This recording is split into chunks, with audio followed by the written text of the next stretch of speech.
you can see, whatever's happening, development is coming along. I got the sun right there, so I'm not really sure how much you can see. Again, that's where the house would have been, right there in the corner. Looks like we've got a lot more equipment here now.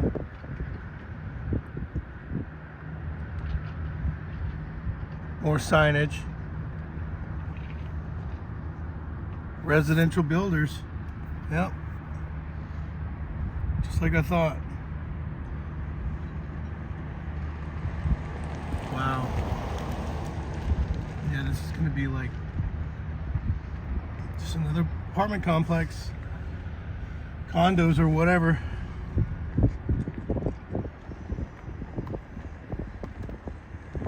As far as the road,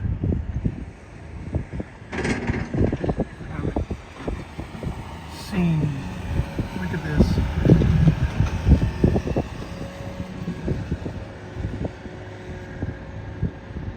It makes me wonder how long this has been in the works.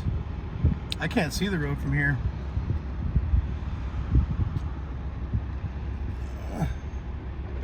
It's way over there, but it's not visible from this angle. I'm gonna see if I can catch it on, well, the entry that I always go in. I'm gonna see if that looks changed in any way. Okay, so here we are approaching. This is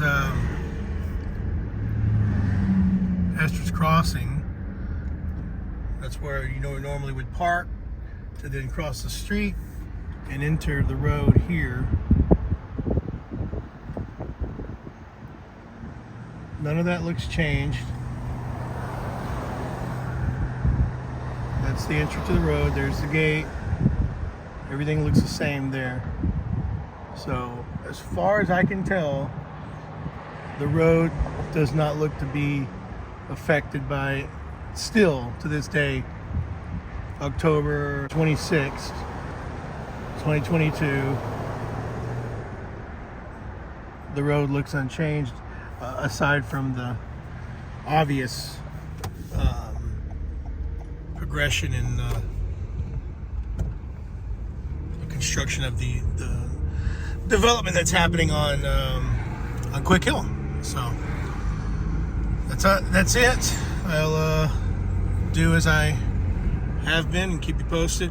It is starting to cool down, so I'll try to make plans to get up there and get on the road here, probably sometime in early November.